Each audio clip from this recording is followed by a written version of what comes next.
Hello दोस्तों, नमस्कार।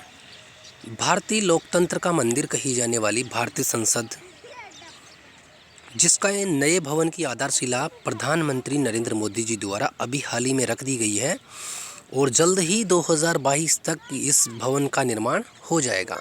तो इससे संबंधित टॉप मोस्ट क्वेश्चन जो एग्ज़ाम के हिसाब से बहुत ही ज़्यादा इम्पोर्टेंट है, उन क्वेश्चंस को मैं आप लोगों को इस वीडियो में लेके आया हूं। तो आप इस वीडियो को स्किप नहीं करिए, वीडियो को पूरा देखिए और वीडियो पसंद आता है तो लाइक करना ना भूलें, चैनल को सब्सक्राइब करिए, शेयर करिए। तो आइए, पहला क्वेश्चन है, नए संसद भवन की आधारशिला रखी गई। तो दोस्तों, जो नए संसद भवन है उसकी आधारशिला कब रखी गई? 10 दिसंबर, 11 दिसंबर, 8 दिसंबर और 5 दिसंबर। तो दोस्तों, जो नया संसद भवन है उसकी आधारशिला रखी गई है 10 दिसंबर 2020 को। किसके द्वारा? प्रधानमंत्री नरेंद्र मोदी जी द्वारा। नेक्स्ट क्वेश्चन, दिल्ली में नए संसद भवन की आधारशिला किसने रखी? तो दिल्ली में नए संसद भवन की जो आधारशिला रखी है वो अमित शाह, नरेंद्र मोदी, राजनाथ सिंह और रामनाथ कोविंद। ठीक है, तो जो नए संसद भवन की आधारशिला रखी गई है वो प्रधानमंत्री नरेंद्र मोदी जी द्वारा रखी गई है। ठीक है, नेक्स्ट क्वेश्चन, नए संसद भवन का उद्घाटन किस वर्ष किया जाएगा? तो दोस्तों, जो नए संसद भवन का उद्घाटन वो कब किया जाएगा? 2021 में, 2022 में, 2023 में, 2024 में। तो नए जो संसद भवन का उद्घाटन किया जाएगा वो कब किया जाएगा? 2022 में। नेक्स्ट क्वेश्चन देखिए आप, नए संसद भवन का निर्माण किस प्रोजेक्ट के तहत किया जाएगा? तो जो नए संसद भवन का निर्माण है वो सेंट्रल विस्टा पुनर्विकास परियोजना, संसद परियोजना, गांधी संसद परियोजना और नन ऑफ दीज। ठीक है, तो इसमें से पहले नंबर का ऑप्शन बिल्कुल राइट हो जाएगा, सेंट्रल विस्टा पुनर्विकास परियोजना के तहत नए संसद भवन का निर्माण किया जाएगा। ठीक है, नेक्स्ट क्वेश्चन आगे बढ़िए आप, नए संसद भवन की निर्माता कंपनी कौन सी है? तो नए संसद भवन की निर्माता company Tata project limited, L&T, NCCL और TCS। तो जो नए संसद भवन की निर्माता कंपनी है वो कौन सी है? Tata project limited. ठीक है, नेक्स्ट क्वेश्चन देखिए आप, नए संसद भवन का डिज़ाइन किसने तैयार किया? तो नए संसद भवन का डिज़ाइन TCS ने, L&T ने, NCCL ने, HCP डिज़ाइन ने। दोस्तों, जो HCP डिज़ाइन है ये गुजरात की कंपनी है। कहाँ की है? गुजरात की है और इसने तैयार किया है नए संसद भवन का डिज़ाइन। ठीक है, नेक्स्ट क्वेश्चन आपकी देखिए आप, नए संसद भवन का आकार कैसा होगा? तो नए जो संसद भवन का आकार है वो आयताकार, गोलाकार, त्रिभुजाकार और वर्गाकार। तो जो नए संसद भवन का आकार है वो कौन सा होगा दोस्तों? वो हो जाएगा आपका त्रिभुजाकार। कौन सा हो जाएगा? त्रिभुजाकार। ठीक है, जैसा कि आप देखिए, ये वाल देखिए, इसमें आपको दिख रहा है और ये देखिए आप त्रिभुजाकार स्थिति में है, देख लीजिए आप ये। ठीक है, इस तरह का आकार होगा नए संसद भवन का। ठीक है, और ये इसके जो जस्ट पीछे देख रहे हैं आप, ये है पुराना संसद भवन, यानी कि जो नया संसद भवन बनाया जाएगा ये इसके पास में ही बनाया जाएगा। ठीक है, कहाँ बनाया जाएगा? ये इसके पास में ही बनाया जाएगा। ठीक है, और पुराने संसद भवन की बात करें अपन, तो पुराना संसद भवन देखिए, ये रहा पुराना संसद भवन। ये इसका जो आकार था वो गोलाकार आकार है। ठीक है, कैसा आकार? इसका गोलाकार। और इसका जो आकार है और इसका नमूना डिज़ाइन है वो मुरैना ज़िले, ठीक है, मुरैना मध्य प्रदेश का ज़िला है, मुरैना ज़िले के 64 जोगिनी मंदिर, ठीक है, 64 योगिनी मंदिर, ठीक है, योगिनी मंदिर से लिया गया है। और ये पुराना जो संसद भवन है इसकी बात करें अपन तो ये कितने खंभों पे टिका हुआ है? 144 खंभों पे टिका हुआ है। ठीक है, और अपन बात करते हैं तो जो मध्य प्रदेश का 64 जोगिनी मंदिर है वो कितने खंभों पे टिका हुआ है? वो 101 खंभों पे टिका हुआ है। ठीक है, तो उस मंदिर से इसका नमूना लिया गया है और उसके आधार पर इसको बनाया गया है। ठीक है, नेक्स्ट बढ़ते हैं। नेक्स्ट क्वेश्चन देखिए आप, भारत का नया संसद भवन कितने क्षेत्र में फैला होगा? तो देखो, भारत का जो नया संसद भवन है 55,000 वर्ग मीटर, 6450 वर्ग मीटर और 50,000 वर्ग मीटर, 60,000 वर्ग मीटर। तो जो भारत का नया संसद भवन है वो कितने वर्ग मीटर में फैला होगा? 64,500 वर्ग मीटर में फैला होगा। ठीक है, नेक्स्ट क्वेश्चन है, भारत का नया संसद भवन कितने मंजिला इमारत का होगा? 2 मंजिला, 3 मंजिला, 4 मंजिला, 5 मंजिला। देखो दोस्तों, इसमें अभी कन्फर्म नहीं है, ये 3 मंजिला भी हो सकता है और 4 मंजिला भी हो सकता है। ये मैं नेक्स्ट वीडियो जब लेके आऊँगा उसमें एग्जैक्ट आंकड़ा जब पता लगेगा तब मैं आपको बताऊँगा। लेकिन फ़िलहाल में इसका जो एग्जैक्ट डेटा मुझे कहीं न्यूज़पेपरों से खबर लगी है, वहाँ से ये पता चला है कि 3 मंजिला होगा, ठीक है। लेकिन कुछ जगह मुझे ये भी जानकारी मिली कि 4 मंजिला होगा। तो मैं इस डाउट को आपको क्लियर कर दूंगा नेक्स्ट वीडियो में, ठीक है। तो अभी आप देख लीजिए 3 मंजिला होगा, ठीक है। नेक्स्ट क्वेश्चन है, नए संसद भवन के निर्माण में कुल कितने रुपए का खर्च आएगा? तो नए संसद भवन के निर्माण में 971 करोड़ रुपए का खर्च आएगा, ठीक है। कितने का? 971 करोड़ रुपए का, ठीक है। पुराने संसद भवन की बात करते हैं अगर अपन, तो पुराने संसद भवन को बनाने में कितने का खर्च आया था? 83 लाख रुपए का। कितने का? 83 लाख रुपए का, ठीक है। नए संसद भवन के संयुक्त सत्र में कितने सदस्य बैठ सकेंगे? तो देखो 900 सदस्य, 1000 सदस्य, 1150 सदस्य और 1224 सदस्य। तो जो नया संसद भवन तैयार होगा उसमें 1224 सदस्य एक साथ बैठ सकेंगे दोस्तों, ठीक है। और इसको देखो, नए संसद भवन को बनाने की आवश्यकता क्यों पड़ी? एक क्वेश्चन आपके ये भी बनता है कि इसको बनाने की आवश्यकता क्यों पड़ी। देखो 2026 में होगा, 2026 में होगा परिसीमन, ठीक है। 2026 में परिसीमन होगा, किसका होगा? संसद का, ठीक है। संसद की जो लोकसभा की सीटें हैं, सांसदों की सीटें, उनका क्या होगा? परिसीमन होगा।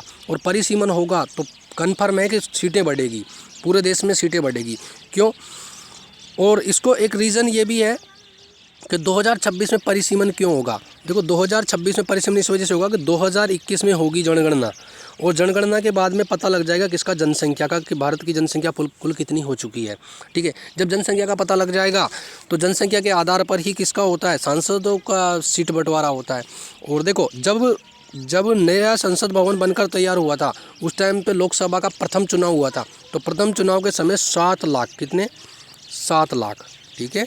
7 लाख जनसंख्या पर एक सांसद हुआ करता था, ठीक है, एक सांसद हुआ करता था। लेकिन वर्तमान में ये जो है वो 25 लाख की जनसंख्या पर, कितनी पर? 25 लाख की जनसंख्या पर, 25 लाख की जनसंख्या पर एक सांसद, ठीक है, एक सांसद होता है, ठीक है। तो इसलिए इसको बनाने की ज़रूरत पड़ रही है। बाकी ऐसा कोई वो नहीं है कि भाई इसको बनाने की आवश्यकता हो, पिछले वाले से भी काम चल सकता है। हाँ, एक और डाउट मैं आपको बता देता हूँ। एक डाउट ये है कि देखो कुछ लोगों ने याचिका दायर करी है सुप्रीम कोर्ट में, याचिका दायर करी है सुप्रीम कोर्ट में। और याचिका क्या दायर करी है कि उन्होंने ये कहा है कि भाई जब पुराना संसद भवन है तो नया संसद भवन बनाने की क्या आवश्यकता पड़ी। देखो नया संसद भवन, कुछ लोगों ने ये कहा कि नीदरलैंड जो देश है, क्या? नीदरलैंड, ठीक है। नीदरलैंड जो कंट्री है उसका जो संसद भवन है, ठीक है, वो संसद भवन 13वीं सदी का है। कब का है वो? 13वीं सदी का है। अब 13वीं सदी से आप मान लीजिए कि यानी कि 700 साल पुराना है, ठीक है, 700 साल पुराना। लेकिन जो भारतीय संसद है उसको बने कितने दिन हुए हैं? मात्र 9 साल हुए भाई, ठीक है, 9 साल। तो कुछ लोगों ने याचिका दायर की है कि आप इतना पैसा इन्वेस्ट क्यों कर रहे हैं? 971 करोड़ रुपए जब आप खर्च करेंगे तो इतना पैसा खर्च करने की आवश्यकता क्यों है? जब 92 साल पुराना ही भारत का संसद है, इतना सा पुराना है, जबकि विदेशों के जो संसद है, यूरोपियन कंट्री के संसद है, अफ्रीकन कंट्रीज़ के संसद है, वो संसद बहुत पुराने हैं। यानी कि ये मान के चल लीजिए नीदरलैंड का संसद 700 साल पुराना है। तो कुछ लोगों ने याचिका दायर की है इसमें कि ये नहीं बनना चाहिए, ठीक है। बाकी क्या निर्णय आता है वो बाद का मैटर है, ठीक है। नेक्स्ट क्वेश्चन आगे बढ़िए आप।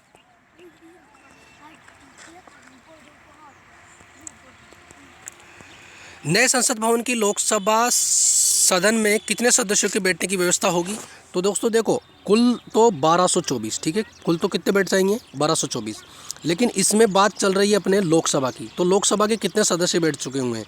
तो लोकसभा के कितने बैठेंगे? देखो 650, ठीक है, कितने बैठ चुके हैं? 650, 888, 760 और 990। तो जो नए संसद भवन में लोकसभा के बैठेंगे वो कितने बैठेंगे? 888 सदस्य बैठ पाएंगे, ठीक है दोस्तों। नेक्स्ट क्वेश्चन देखिए आप। नए संसद भवन की राज्यसभा में कितने लोगों के बैठने की व्यवस्था होगी? देखो पहले पूछा था लोकसभा की, ठीक है, लोकसभा के कितने बैठेंगे? 888, ठीक है। और लेकिन राज्यसभा के कितने बैठेंगे? राज्यसभा के बैठेंगे 384, ठीक है, राज्यसभा के कितने बैठेंगे? 384। नेक्स्ट क्वेश्चन देखिए आप। वर्तमान में लोकसभा में सदस्यों की संख्या कितनी है? तो वर्तमान में लोकसभा में सदस्यों की संख्या कितनी है? देखो 545, 552, 254, 250। देखो वर्तमान में लोकसभा में सदस्यों की संख्या है 545, ठीक है, जो कि 543 तो कहाँ से है? स्टेट से, राज्यों से, ठीक है, और जो 2 है, ठीक है, नहीं राज्यों और यूटी, ठीक है, राज्यों और यूटी, ठीक है, यानी कि केंद्र शासित प्रदेशों से। और 2 सीटें हैं, वो 2 सीटें कहाँ से हैं? 2 सीटें हैं राष्ट्रपति द्वारा मनोनीत, ठीक है। और कुल सदस्यों की संख्या बात करें तो अधिकतम कितनी सीटें हो सकती है लोकसभा में? 552, ठीक है। और राज्यसभा में अधिकतम सीटें कितनी हो सकती है? राज्यसभा की बात करें तो अपन राज्यसभा की बात करें तो 250 अधिकतम होती है। और वर्तमान में राज्यसभा में कितनी सीटें हैं? 245, ठीक है। नेक्स्ट क्वेश्चन आगे बढ़िए आप। पुराने संसद भवन का उद्घाटन कब किया गया? तो देखो पुराने संसद भवन का जो उद्घाटन किया गया वो कब किया गया? 1927 में, ठीक है, 12 फरवरी, ठीक है, 12 फरवरी, ठीक है, 12 फरवरी 1927 को पुराने संसद भवन का उद्घाटन किया गया था, ठीक है। और किसके द्वारा किया गया था? देखो ये किया गया था लॉर्ड इरविन के द्वारा। किसके द्वारा? लॉर्ड इरविन, ठीक है, इरविन, लॉर्ड इरविन के नाम से, जिसको आपने सुना होगा, भारत के गवर्नर थे ये, ठीक है। नेक्स्ट क्वेश्चन देखिए आप। पुराने संसद भवन का उद्घाटन किसने किया था? पुराने संसद भवन का उद्घाटन ये किया था लॉर्ड इरविन ने, ठीक है, जैसा मैं पहले पिछले क्वेश्चन में बता चुका हूँ। तो ये लॉर्ड इरविन ने किया था। नेक्स्ट क्वेश्चन देखिए आप। पुराने संसद भवन के निर्माण में कुल कितने रुपए का खर्च आया था? तो पुराने संसद भवन के निर्माण में 90 लाख, 80 लाख, 83 लाख, 60 लाख। तो पुराने संसद भवन के निर्माण में कितना खर्च आया था? टोटल 80 लाख रुपए का खर्च आया था दोस्तों, ठीक है। नेक्स्ट क्वेश्चन देखिए आप। भारत के पुराने संसद भवन को किसने डिज़ाइन किया था? देखो डिज़ाइन करने की बात कर रहे हैं, देखो 2 तरह के क्वेश्चन बनते हैं, यहाँ कन्फ्यूज हो जाते हैं। देखो डिज़ाइन करने वाले कौन थे? डिज़ाइन करने वाले थे एडविन लुटियंस और हार्बर्ट बेकर, ठीक है। ए और बी दोनों ऑप्शन हो जाएगा इसमें, ठीक है। तो डिज़ाइन किस तैयार किया था? एडविन लुटियंस और हार्बर्ट बेकर ने, ठीक है। आगे देखिए आप। संसद के गठन का प्रावधान किस अनुच्छेद में किया गया है? तो संसद के गठन का प्रावधान किया गया है अनुच्छेद 79 में, ठीक है। और अनुच्छेद 80 में क्या है? तो अनुच्छेद 80 में राज्यसभा का उल्लेख है। किसका? राज्यसभा का। और इसमें किसका है? लोकसभा का, ठीक है। अनुच्छेद 81 में, अनुच्छेद 81 लोकसभा से संबंधित है और अनुच्छेद 80 राज्यसभा से संबंधित है, ठीक है। आगे देखिए आप। भारत में संसदीय शासन व्यवस्था किस देश से ली गई है? जो संसदीय शासन व्यवस्था है ब्रिटेन, अमेरिका, कनाडा और रूस। तो दोस्तों जो भारत में संसदीय शासन व्यवस्था है वो ली गई है ब्रिटेन के संविधान से, ठीक है। तो ये टॉप मोस्ट 20 क्वेश्चन थे और ये वीडियो बहुत ही ज़्यादा इंपॉर्टेंट है। इस वीडियो को आप 1 बार देख लीजिए, 2 बार देख लीजिए, आप जितनी बार देखेंगे उतने आपको क्वेश्चन याद हो जाएंगे। तो इसको आप बिल्कुल देखना ना भूलें और इसको 2 बार देख लीजिए आप, पक्के में आपको पूरे प्रश्न याद हो जाएंगे। और इन प्रश्नों में से मैं आपको गारंटी के साथ में कह रहा हूँ कि एक प्रश्न आपको नेक्स्ट एग्जाम में, जो भी एग्ज़ाम होगा नेक्स्ट एग्ज़ाम, उसमें एक प्रश्न जरूर आएगा। तो चैनल को सब्सक्राइब करिए, शेयर करिए, बेल आइकन को प्रेस करिए और दोस्तों तक शेयर कर दीजिए, फेसबुक, व्हाट्सएप आप जो भी चलाते हैं उसके माध्यम से। नमस्कार, धन्यवाद।